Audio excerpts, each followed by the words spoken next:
Assalamualaikum man la Ousmane Ba Goto maa ngi dellu si waat pour ñu yeggali waxtaan bi waxtaan bu gàtt rek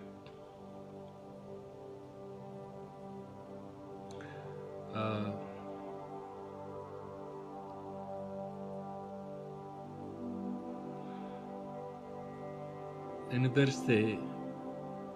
Bambey la fa xew ñu ngi koy naqarlu trop ak li xew ci yeneen université yi ak fii bi décédé tey xawma dem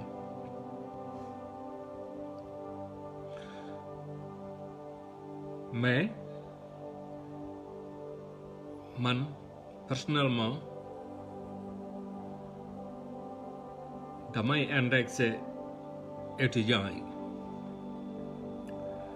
naa ci ñëwaat tuuti xam nga naa ci ñëwaat ci kanam tuuti xam nga Macky Sall moom ak nguuram seen lépp doole la dañu jaay doole te ku feebar rek moo jaay doole quoi surtout boo nekkee kilifa nekk njiit da nga war a comporter comme un kilifa doo ko ëpp doole rek nga won ko ko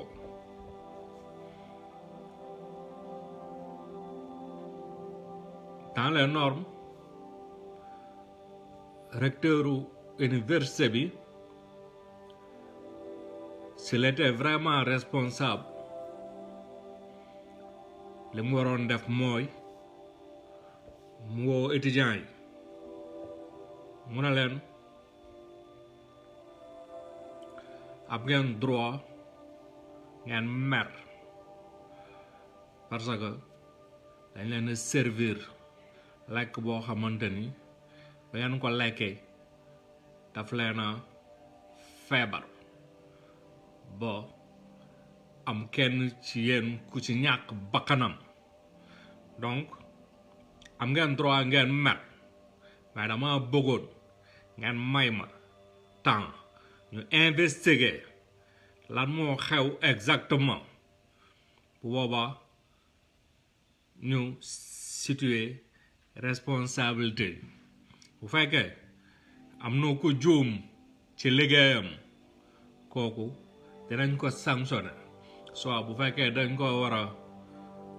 yóbbu justice ñu yóbbu ko justice àtte bu fekkee dañ ko war a licencier ñu licencier bu fekkee dañ ko war a suspendre ñu suspendre ko moo xam muy benn nit wala muy ñaari nit wala bu fekkee man en tant que recteur université bi aussi man maa fauté bu boobaa tamit dinaa mérité ñu sanctionné ma gis nga bu recteur bi waxee woon noonu étudiants yi duñu dem di grève di saccager ay biens publics surtout ci université boo xamante ne lu yàlla xam doy na université boo xam seen dara doyul donc la fa jot a nekk buñ ko yàqee kan mooy perte étudiants yi ñooy perte parce que doomu recteur bi jàngeewul ci université boobu amul benn doomu recteur buy jàngee ci université yu au Sénégal ñoom ñëpp seen doom yi ñu ngi à l'étranger ci ay université yoo xam ne du am grève parce que université yoo xamante ne la fa war a am yëpp am na fa étudiants yi ñu nekk ci ay conditions yu bien donc sa université bi nga xamante ne moo nekk Sénégal yow foofu ngay jàngay ci loolu nga yaakaar boo ko saccagé koo yàqal sa bopp nga yàqal comprendre nga bu fekkee ne recteur bi dafa waxee noonu étudiants yi dinañ calmé wu kon li am ni yëpp du am mais recteur boo xamante ne imbécile la woo police ñëw accaparé université bi di dóor étudiants yi mais ñu mel ne ku nekk ci guerre civile et c'est toujours comme ça toujours noonu lay demee ci université yëpp na parce que dans les normes dañoo waroon investiguer dañoo waroon waxtaan ak étudiants yi calmer leen ba pare ñu investiguer parce que am na lu normal am na am na ku fauté quelque part am na ku deful liggéeyam soit ci produit bi ñu jënd ci marché yi seen fournisseur yi ñoo leen jox ay produits yu expiré wala ñi doon togg ñu fi ñu toggee dafa salte wala ñi togg ci boppam sax dañoo feebar wala y'a un problème am na problème bu am quelque part te bu problème am na ku ko sooke ki ko sookee ci boppam responsabilité am la ñu sanctionné ko responsabilité loolu liggéey non tubaab bi duñu ay nit bi laay maa leen fonk seen lépp ci yoon lay jaar lu si nekk dañ koy loog ku si nekk loo def xam nañ kan moo ko def xam nañ ban heure nga ko def xam nañ foo ko defee parce que dañoo am ay système de contrôle yoo xam tey Ousmane Ba bu fekkee dañ maa affecté ci département bi jour tel heure tel laa dugg heure tel laa génn heure tel laa jël sama pause heure tel laa reprendre lii laa fi def lii lañ ma def loo leneen lu ma fi def leneen sama responsabilité lu fi yàqu man la mais dëkk boo xam ne comme marché bu tas ku si nekk lu la neex nga def mais étudiants yi man yërëm lu ma leen lu tax yërëmu ma leen daa leen wax lu tax yërëmu ma leen en ce moment Sénégal am na 162 637 étudiants 162 637 étudiants boo ci génnee bi décédé muy 162 636 étudiants la Sénégal am loolu du nombre bu ndaw loolu nombre bu mag la loolu ci étudiants yëpp am nañ plus de 18 ans donc ça veut dire que am nañu âge de vote te la plupart ñoom ñëpp am nañ carte électeur majorité bi donc ñoom tey bu ñu bëggoon changer mbir yi ñoom ñoo koy changer parce que ñu su bëri ci ñoom jàng nañ tuuti xam nañ ce qui se passe mais imbéciles yi ñoom ñoo gënoon aussi sonn Sénégal ñu su bëri amuñu luñ lekk amuñu luñ naan ñu su bëri amuñu njàng parce que amuñu paas ñu su bëri amuñu ay ordinateur ñu su bëri amuñu connexion internet pour def seen recette ñu su bëri ci couloir yi la ñuy fanaan wala seen kër najaay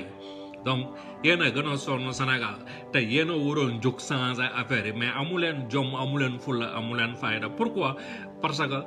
tey politiciens yi bu élection jotee ñu gaare seeni bus yi ci université yi jox leen ay tiset ak 2000 wala 5000 ngeen yéeg ci bus yi dem di tàcc mais yéenay tàcc ci meeting yi partout te yéen a gën a sonn yéen lañu gën a toroxal ngeen bëgg ban ma yaram leen duma leen yaramuma leen yoota parce que dañuy waxante dëgg quoi dañuy waxante dëgg mérité wu leen suñu yërmande mérité wu leen ko quoi vraiment parce que amu leen fulla amu leen fayda te comme ay caga da ngeen a yomb yéen a gën a yomb caga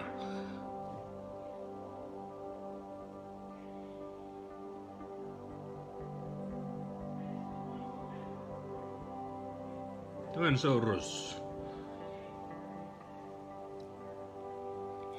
ñu wax ci mbiru Sen'Eau je pense que il est temps ñu defal leen affaire parce que entreprise boo xamante ni li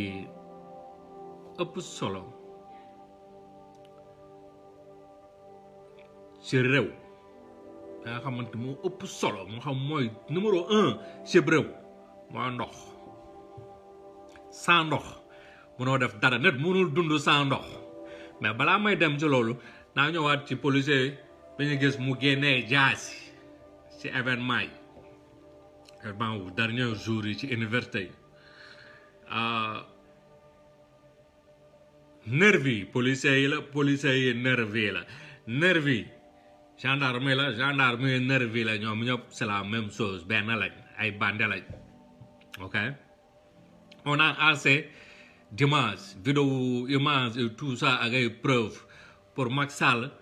wàccee pouvoir bi ñu yóbbu ko cour pénale internationale sa Macky il faut mu ñam kaso Macky bu ñamul kaso man su ma deewee du ma tàlli il faut ñu tëj Macky Sall il a fait trop de conneries gars yi ñu ne lacrymogène policiers yi dafa jeex c'est faux police moo ëpp lacrymogène que gendarmerie bu yàggul dara jënd nañ plus de 60 000 lacrymogènes yor na facture yi mu ngi fii ak man ba pare promotion wu contingent wu 2020 ak 2021 ñi nga xamante ne engagé wuñ leen ci biir police ak gendarmerie wala même ñi nga xamante ne aussi armée dañ leen waroon a libérer ñëpp Macky retenir na leen na buñ libéré kenn buñ libéré benn policier buñ libéré benn gendarme buñ libéré benn militaire buñ libéré kenn nañ garder ñëpp parce que Macky dafa tiit fu mu toll il a peur vous comprenez donc effectif bi lu mu gën a bari rek pour moom loolu moo ko arrangé pare na pour taal dëkk bi mais Macky dafa war a dem Macky du jàmmi réew mi Macky du jàmmu Sénégal dafa yàq Sénégal complètement comme pas possible nee na 900 milliards ci budget wu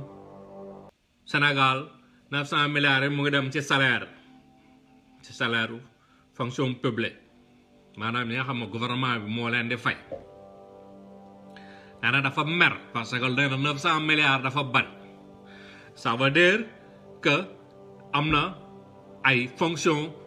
fictif c'est-à-dire am na ay ñoo ay salaire yu ñuy verser chaque weer te foofu kenn xëyu fa ay embauchement yu ñu créé la quoi donc ça veut dire am na benn ministre wala benn directeur wala ay quelques directeurs wala ay quelques ministres wala ay quelques nit yu nekk ñaa xam ñoo nekk ci système bi créé fonction fictif yooyu quoi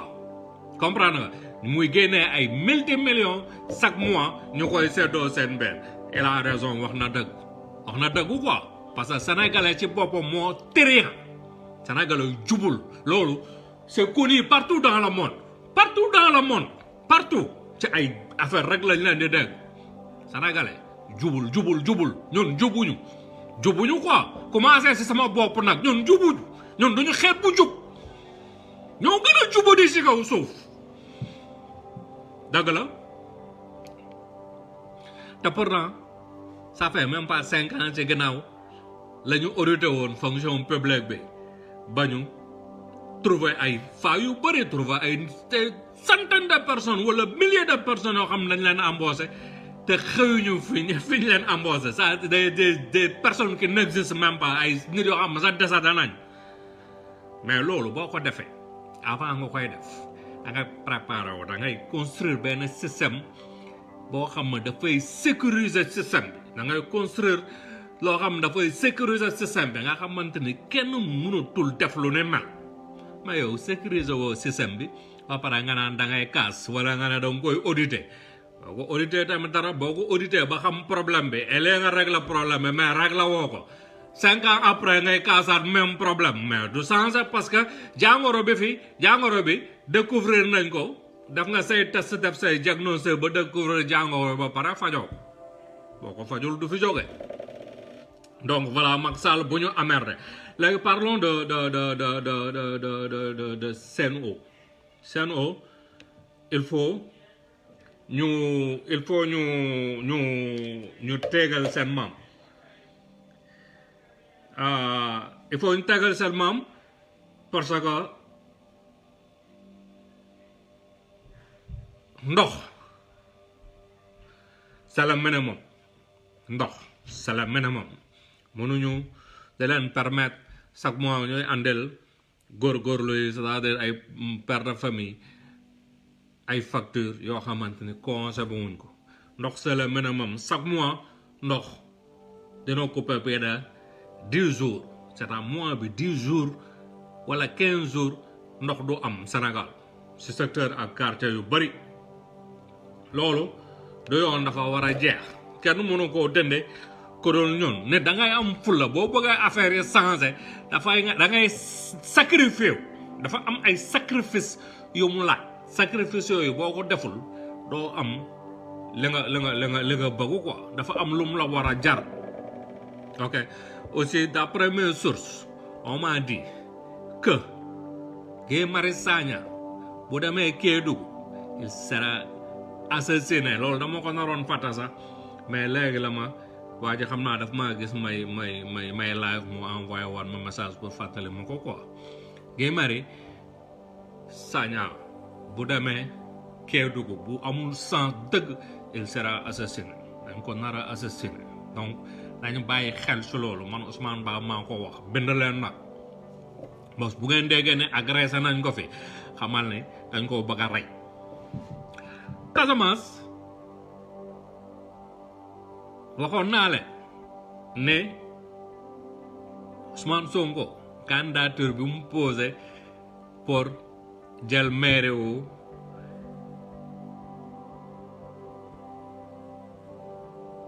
Ziguinchor man Ousmane Ba waxoon naa leen ne erreur la man personnellement su ma dégloo du woon nekk candidat pour Ziguinchor parce que ba ma naan ko waxee ak la fi xew ci diggante bi rek bu ngeen xalaatee tuuti rek war ngeen xam ne que dinañ ko sonal trop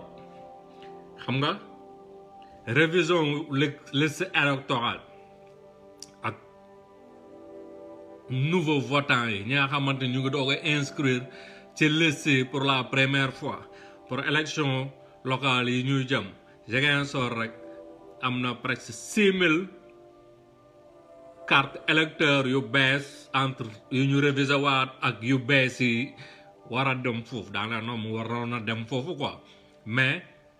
moins de 200 cartes lañu envoyé Ziguinchor te moins de 200 cartes yooyu noonu ay membres APR rek lañu sélectionné envoyé leen seen carte donc ça veut dire que ñi nga xamante ne potentiellement ñoo waroon voté te votal Ousmane Sonko du ñu jot seen carte électeur ça veut dire que du ñu voté sabotage bi commencé na sabotage boobu laa leen doon wax commencé na comme pas possible te maa leen ko wax billahi wala kitaab bi bind leen Ziguinchor bu ñu amul sans dëgg élection dafa am parce que fépp danañ ko saboté Macky Sall moom moo wax moo toog wax mu ne bu Ousmane Sonko gagné Ziguinchor gouvernement bi ñëpp lay dàq mu ne képp koo xamante ne yaa ngi ci gouvernement te dëkk Casamance dana la licencier te dëkk Ziguinchor da lay dàq moo tax ñuy rey seen bopp moo tax ay duudu ko ay ñeneen ku si nekk di rey sa bopp pour intimider Sonko Ziguinchor ay milliards lañ nekk dafa investir en ce moment pour bañ a perdre seen privilège donc man personnellement bu fekkoon Sonko daf maa déglu Guy Marius Sagna la ñuy tabb pour Ziguinchor parce que au moins Guy bu ñu ko tabbee pour Ziguinchor dina ko permettre ba tey autorités yi dinañ ko xaw a jox cër tuuti dootuñu ko jàpp rek di tëj comme noonu leen neexee parce que bu boobaa nombal tànku maire lay taxawoo quoi taxawaayu maire lay taxawoo quoi munoo jàpp benn maire ne rek nga tëj ko quoi comprendre bon dina gën a mën a am baatam dina gën a officiel est-ce que comprendre nga man loolu laa proposé woon mais après bon ñu ko conseillé pour mu def whatever conseillé ko mu def loolu mais ba léegi tamit baax na quoi comprendre nga mais bu desoon ci man nii ma ko waxee nii noonu lay demee il faut aussi sénégalais yi xam ne wér-gu-yaram dafa am solo ci doomu aadama nit boo wérul pratiquement doo mën a def dara quoi nit boo wérul doo mën a sa jaamu yàlla te feebar yu bari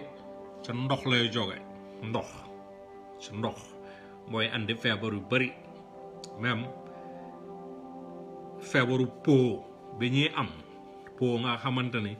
mooy organe bi gën a rëy ci doomu aadama feebar yooyu sax ndox moo koy andi ndox day joxe sa cancer ndox day andi feebar yu bari te ñun Sénégal Afrique en général ndox la ñuy gën a utiliser te ndox ba ñuy utiliser mooy ndoxu robinet yi quoi robinet ñëpp ci ndoxu robinet yi la ñuy naan pratiquement wala majorité bi bokk te ndox robinet dafa am ce qu'on appelle chlore mu am ce qu'on appelle plombe mu am ce qu'on appelle mercure mu am ce qu'on appelle ay métaux lourds mooy ay genre fer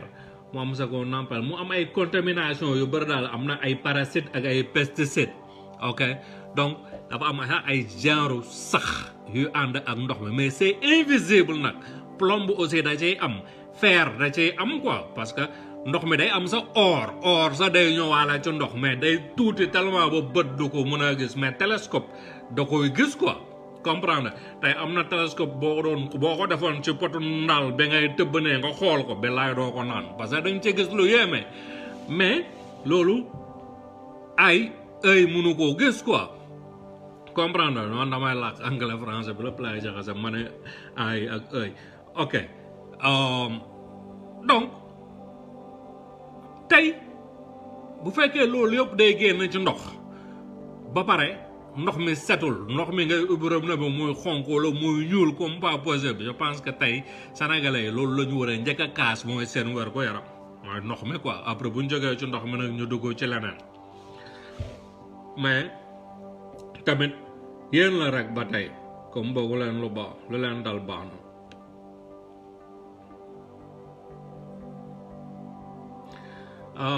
Ousmane Chimère Diouf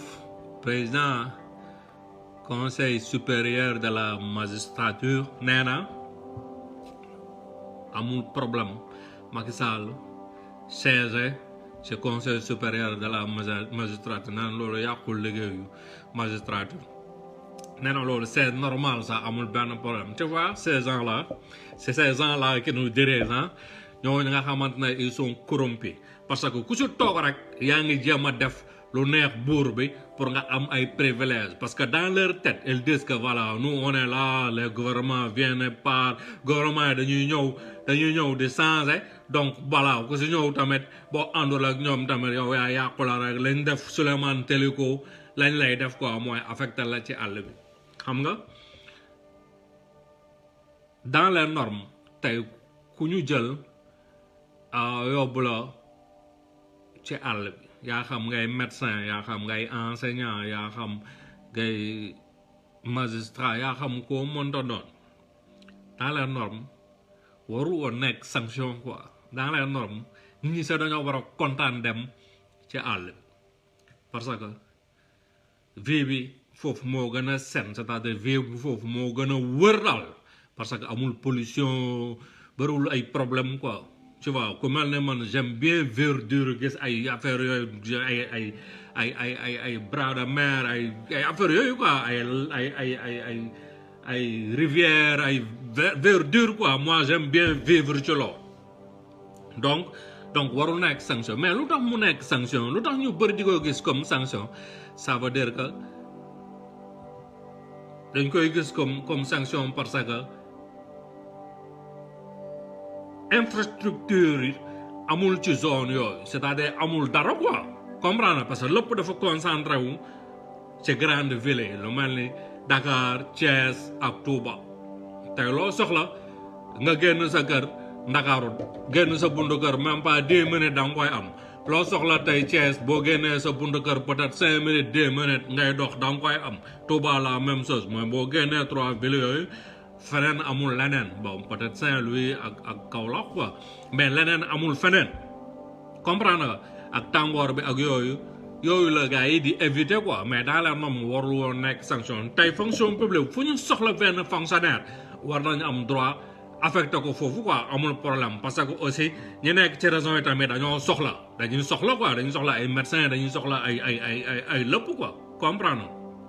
mais ñëpp bëgg a concentré wu Dakar tamit mënul nekk mais tamit état bi moo waroon décentraliser infrastructure yi li am Dakar au moins 60% wala 70% am ci yeneen raison yi mais quand on a un président nul un président cuune noonu rek la mën a demee mais temps yi affaire loi fossile bi européen yi bi ko tubaab bi imposé moo tëj bopp bi parce que bu ñu amul sens duñu exploiter suñu pétrole bi ak suñu gaz bi quoi duñ ko exploiter nañ ko war a exploiter donc du génnee xaalis bu mu war a génne donc du mën a rembourser dette yi mu dugg yëpp loolu moo tax fu mu toll nii il est obligé mu yokk suukar yokk ceeb yokk xorom yokk netatu yokk batanse lépp la yokk parce que amul choix imagine leen ñuy dem élection locale lépp yokk étudiants yi ñu leen di dóor ak ñu leen di rey Macky Sall problème bi fu ne am popp am ay problème loolu est-ce que baax na ci Macky Sall baaxul ci Macky Sall et pourtant reculé wul négocié wul pourquoi parce que xam na ni élection yi da koy gagné parce que sàcc na ko ba pare parce que bu ko leeroon ni ci élection yu transparent la ñuy dem kon tey lu ko sénégalais yi def du leen attaqué ak police am wala ak gendarmerie dina négocier au moins ba élection yi jeex donc là rek comportement am rek montre que ne faalawul élection yi ñu jëm parce que sàcc na ko ba pare man Ousmane Ba maa ko wax te kenn mënu koo dindi